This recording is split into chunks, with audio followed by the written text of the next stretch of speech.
Many sufferers with a chronic ailment believe that their body has entered a state where it appears to be permanently stuck in its fight or flight mode.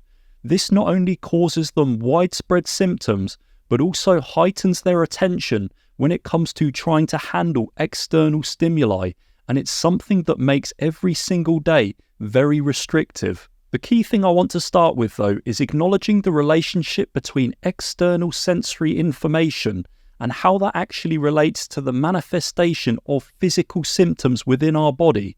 So you may or may not be aware of the fact that our body is continuously taking in sensory information regarding our environment every single second of every single day. And all of this information is being sent to our brain, which then in turn is deciding what to do with it. This is a multitude of factors, including what we see, what we smell, what we hear, and what we touch, but also things like how our body is perceiving gravity, positional changes, pressure changes, and also changes in temperature. And then with all of this information that it gathers, it forms a virtual map of our reality, of our surrounding environment.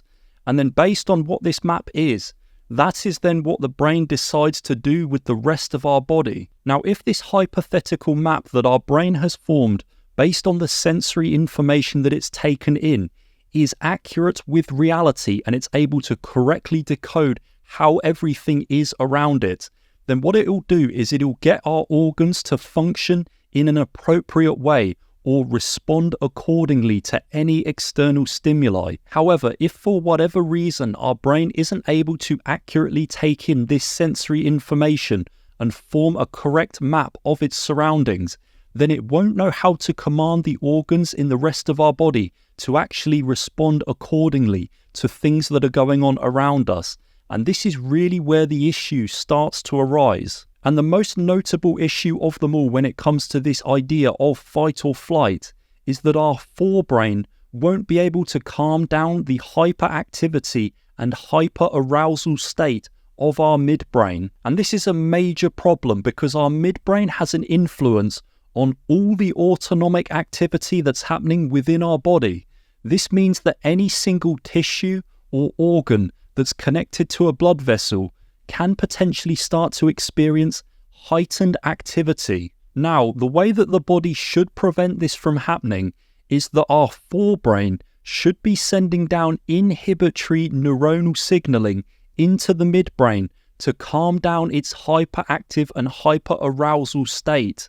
However, this inhibitory signaling that the forebrain is sending down is completely dependent upon the information that our forebrain receives from the sensory division of our peripheral nervous system. If the pathways that deliver this neuronal information from our sensory nervous system up to our brain become damaged or hypotonic, so they're just undertrained, that's going to lead to a breakdown of communication, and this is ultimately what's going to spark the chain reaction of events where our brain starts to perceive our environment in a wrong way and starts to form inaccurate maps of what's going on around us. And consequently, it's not going to be able to suppress the hyperactivity of the midbrain.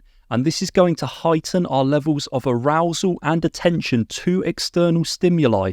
And that's ultimately what's going to put us in this more anxious and panicky state. And if you did want to learn more about all of this in far more detail, then you might want to consider checking out the Unbeatable Blueprint online course. This is where I'll teach you more about why this phenomenon exists, and most importantly, I'll provide a step-by-step plan that you can follow to help to gradually transition your body out of this fight or flight state. But just to stress the importance of what I was talking about before, I'm just going to use a little analogy here.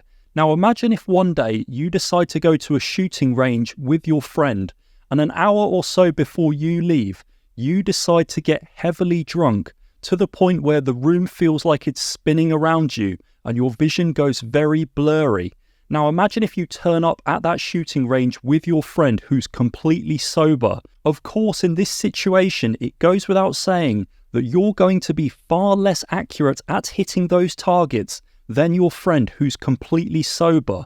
But where the problem really comes into play is when you start to believe that you're on a completely even playing field with them, and you start to feel hard done by the fact that you haven't scored the same number of points as them. But why is this analogy so comparable to everyday life? It's because, unfortunately, for those of us out there who have inaccurate and inadequate signaling being sent from our sensory nervous system up to our brain on a continuous basis, we're going to form these inaccurate maps of reality.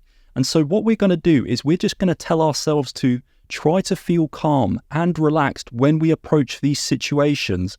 But unfortunately, our brain is going to tell our body different messages, and these messages are only going to be amplified in environments where there's more going on. So long story short, we're basically fighting against unconscious and automatic processes that are going on within our body with our mentality alone.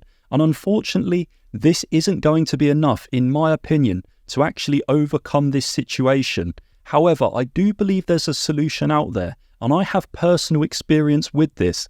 And what I think the solution is to fine-tune the sensory division of our peripheral nervous system to get more accurate signaling being sent up to our brain. Because if we can have this system assessed, identify dysfunctions, and then gradually work on correcting those dysfunctions with targeted neurological exercises, we can balance everything out, and we can send more coordinated information up to our brain at an unconscious level. And by doing this, we'll then allow our forebrain to inhibit the excitatory behavior of our midbrain, and then that should calm down all the automatic and autonomic activity that's occurring within our body, and suddenly we'll feel far more calm and far less anxious and on edge, especially when we start to enter these unfamiliar environments.